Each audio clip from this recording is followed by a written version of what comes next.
After Diane stumbles upon an adult website, Dre and Bo attempt to make their house an internet-free zone, and all web breaks loose. Hey guys, join us for episode 11 in season 3 of Blackish. You're tuning into the destination for TV superfan discussion, AFTERBUZZ TV. And now, let the buzz begin. Let's talk about sex, baby. Let's talk about you. It's a throwback right here. Oh, yeah. You feeling it? I am. Oh, wait, take it down low, take it low.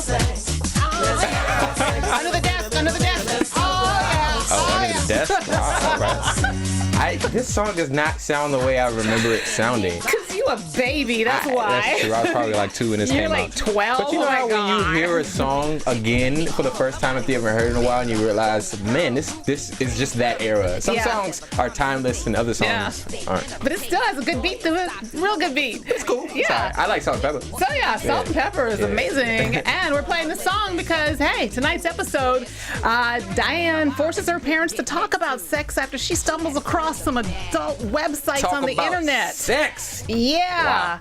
So yeah, hey guys, welcome to episode 11 here for the Blackish episode. We are back after the holidays. By the way, how was your New Year and your Christmas? Oh man, it was cool. I haven't seen my family in quite some time because they're all on the other side in DC. So we went to Orlando.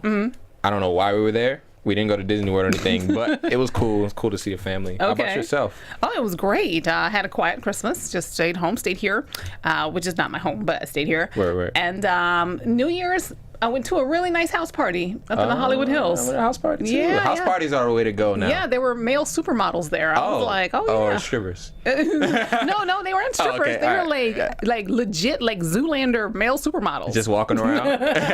Word. Well, that's a way to open up your New Year's. I know, right? Oh my gosh, I haven't even introduced us. Hey guys, I'm Stacey Newsome. Welcome to the Blackish After Show, and you can catch me on Twitter at the Stacey Newsome, and I'm here with my co-hosts. Introduce yourself, D. I'm DeAnJilo. They know us by now, right? Well, you know, maybe we got some new people watching. All right, well, to the new viewers, I'm DeAnJilo. Check the spelling, DeAnJilo. I'm at DeAnJilo TV on Twitter and at DeAnJilo on Instagram. That's right. And you can also follow us here at AfterBuzz on several platforms on iTunes. You can follow us at the actual website, AfterBuzz.com, and of course, Twitter, Facebook, and speaking of iTunes, you guys can follow me another way. I have a podcast that just dropped. It's called Girl, You Won't Believe What My Husband Said This Time. Ooh. All right. Wait. I'm sorry. I know we got a show to talk about. What is it about?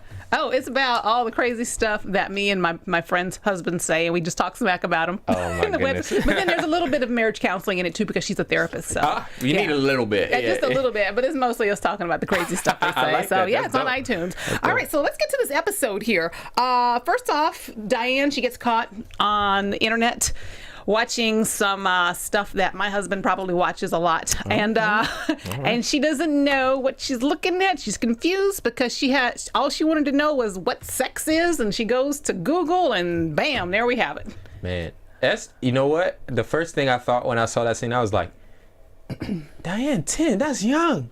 Yeah. But like, I'm thinking, I mean, like, I think for this generation now, like internet, because for me internet was just becoming high speed by the time I got to middle school. Right. Like it was like AOL, like, you know, it was a little difficult to get on the internet, but then it got, you know, it flipped. Right. But if you think about it, it's so interesting. It's like, yeah, this generation, like that probably will happen significantly younger now. Yeah, especially when you're like typing in like, you know, one thing and then it brings up something else, like what happened in this episode to Zoe, I believe, or was it Junior? He typed in Asian trimmed something. Yeah, and he Jack. It was Jack. Yeah. Jack. Yeah. So yeah, and it got into the bigger, I don't want to say issue, but just the bigger, I guess, complexity of our world now about how the internet just provides the entire world at your fingertips, and it's made us so isolated from each other that, you know, that Dre and Bo had to figure out a way to make the internet work for them and bring their family together. Right. Yeah. So I did want to point out something. Did you notice that Bo's baby bump kept getting bigger during the episode? No, I didn't Was it see just that. me? That's so funny. I felt like the baby bump was growing while we were watching this episode. Low-key, they probably forget during the show. They be like, "Oh, she pregnant. Put the baby." So like, it's one scene with her with it, and one scene with her not having it. I wouldn't be shocked if that happens. Like, we gonna keep recording. No, well, whatever. So funny. Yeah. And she's an anesthesiologist. I just realized how bad of an anesthesiologist she probably is. So at one point, Bo was like the rock of the family, right? Yes. Like she was like the only stable source. We knew Dre was a hot mess. Bo is a doctor. She was holding it down. And more as the season has gone, we just found out she just as goofy as he is. I know. And just as at her job as he is too. I know. Yeah. I know. That's so weird to me. Yeah. Because it seems like they have kind of taken her on kind of a, I don't know if it's because she's pregnant or just because, pregnant women kind of have like the pregnant brain or whatever. But yeah, she's really gone from a strong black woman to like, I'm kind of goofy. Yeah. It's all right. Yeah, it's funny, but it's just kind of like, it's an interesting character development there. But she's funny, so. Yeah, and that's all that matters on a sitcom, isn't it? Yeah. So in this episode, we find out that the internet for these kids have become mommy and daddy. They don't ask them anything anymore about, their curiosities. They go straight to the internet, and it's challenging to Bo and Dre. They don't like it because, they feel like, well, they're getting information they shouldn't be getting at their age, and they try to control it by putting blocks on the internet, and the only voice of reason in the house is Ruby. Right. How did you feel about that? Like Ruby coming in and she's dropping some knowledge, don't fight the future, and every generation has their thing that they're afraid of. Well, it's interesting to think maybe like that is how it is now, because Rainbow and Dre were also consumed by the internet, and so that was kid number 4, and that's probably the first time they've been in that situation based on their reaction. So I'm assuming a couple of consistencies in the show, but like I can definitely see how that was necessary because she's seen so much more. Yeah. Granted, in our like short period, we've seen a lot of advancements, but even still, she has that. She's older. She has more wisdom, and she's seen a lot of change. Yeah. So she's used to seeing change. That's true. That's very true. I definitely think that is relevant. That is. And you know what? I feel like, because I'm just a little bit older than you, about a couple of months. You like to remind me. But I feel like I'm kind of on that cusp of where, when the internet first came out, I was in high school. I was in high school when the internet first came out. When it first came, not AOL, like the first internet. We're using like Edison cylinders and stuff. Gotcha. No, it was like the AOL, the dial-up, Okay, right. that noise. And I feel like I'm on the cusp of like where I could it's kind of hard to keep up with the technology because I have had to, as an adult, wrap my mind around the technology. And it's like once finally you're used to, the technology you got, you figured it out. And then all of a sudden it's like, new thing Bitcoin, what's that? Yes. Etsy, what the heck is that? Right. Apps, what are apps? So it's like, I feel like, you're constantly struggling to keep up because it's not native to, people my age. We didn't grow up with it. We weren't so born true, with iPads in our hands. Some of the questions my mom asked me is just because she's someone who just doesn't want to be updated. And then she'll ask me some questions. I'm like, man, you are just like, I think, what did she ask me? She was like, what's a USB cord or something like that? And I just like bust out laughing.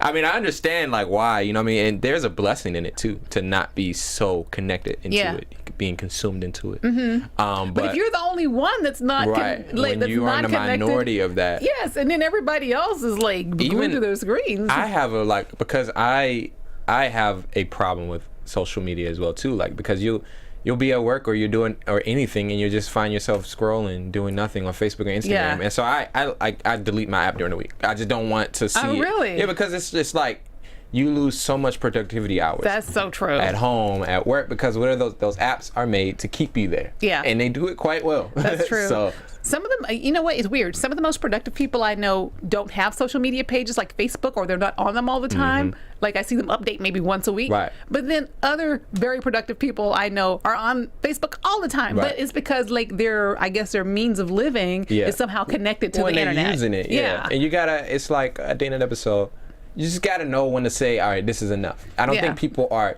processing that. Like, oh, I need to stop. Like, to put it to the side at dinner. You know what I mean? Like, granted, technology has those blessings and conveniences, but at the same time, it's like anything of too much is going to be bad. Well, there's some studies that say that you get the same dopamine rush every time you check your phone to see if you've got a message or to see if somebody's addicted. Liked something. Without a doubt, it's just a socially accepted addiction. It really is. It really is. I mean, now Blackish got us going deep today, but it's real. Like, it's a very prevalent thing.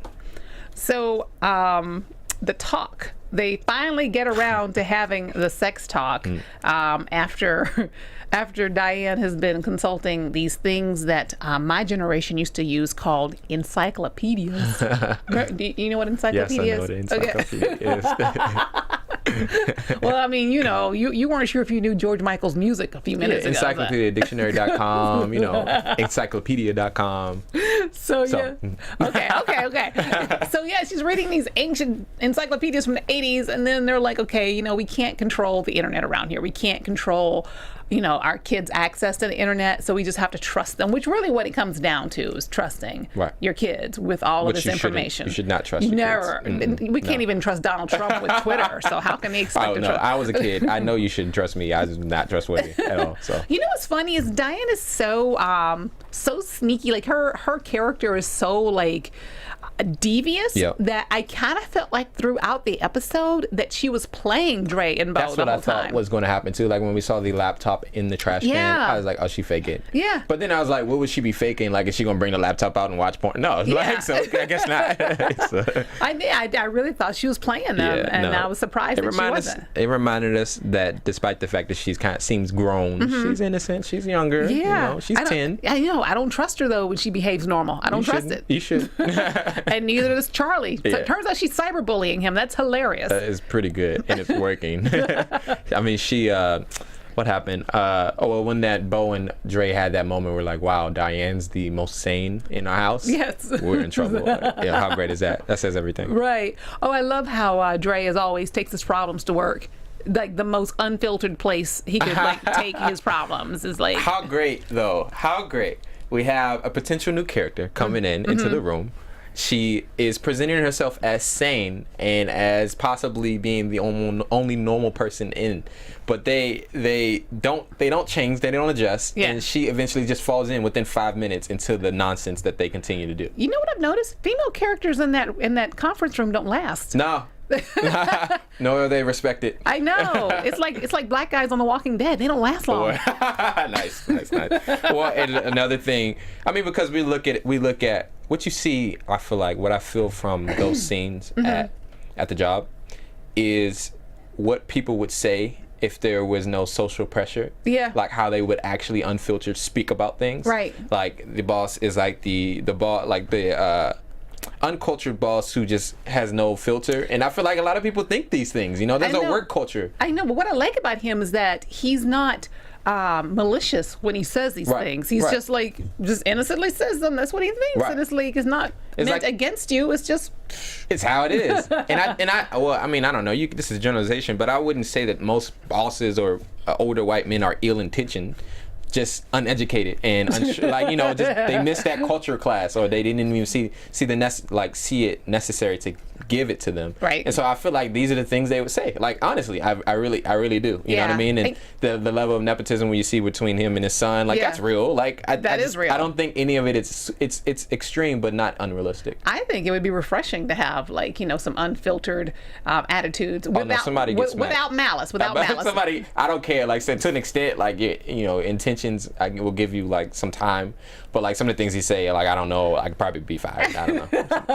The guy's wild. I don't know. I used to not have much of a filter, especially when I was in college. I wasn't aware. There's a lot I wasn't aware about what was coming out of my mouth. I have that issue. Really? Yeah. Oh my gosh! I remember one time, this guy I was seeing. Mm-hmm.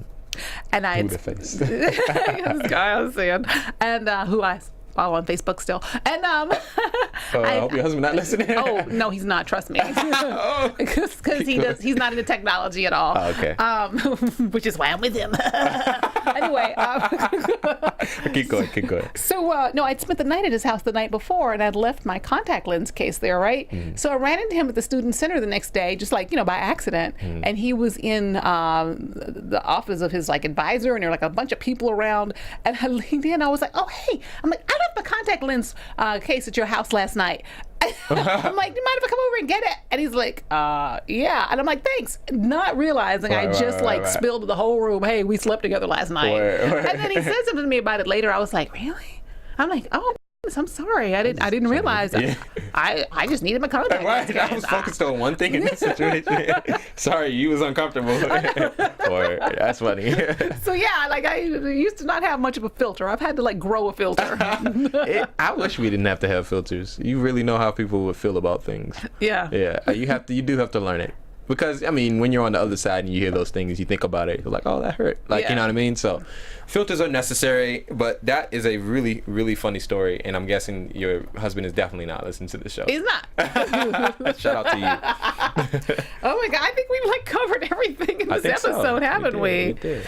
That is crazy. Well, I mean, it was a good episode, though. Yeah, it was thoughtful, thought-provoking, as they all are. Yeah. Well, most of them. Well, yeah, don't give them too much credit.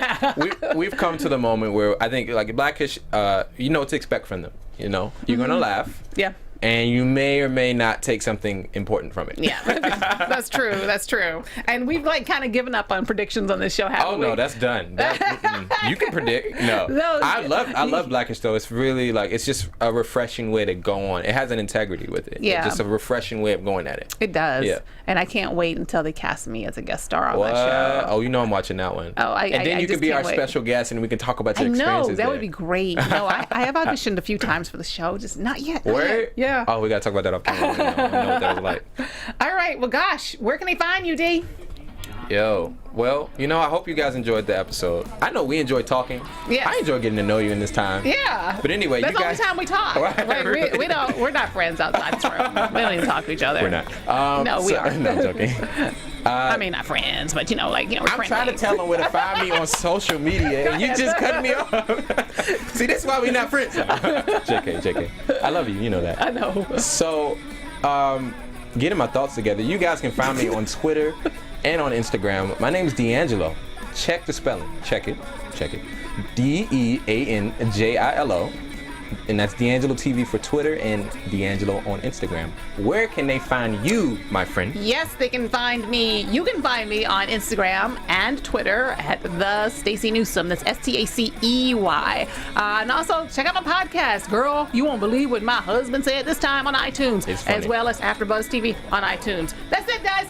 Tune in next week. We'll hit episode 12. Yes. Yes. Bye, guys. Bye. From executive producers Maria Menounos, Kevin Undergaro, Phil Svitek, and the entire AfterBuzz TV staff, we would like to thank you for listening to the AfterBuzz TV network. To watch or listen to other after shows and post comments or questions, be sure to visit AfterBuzzTV.com. I'm Sir Richard Wentworth, and this has been a presentation of AfterBuzz TV. Buzz you later. The views expressed herein are those of the hosts only and do not necessarily reflect the views of AfterBuzz TV or its owners or principals.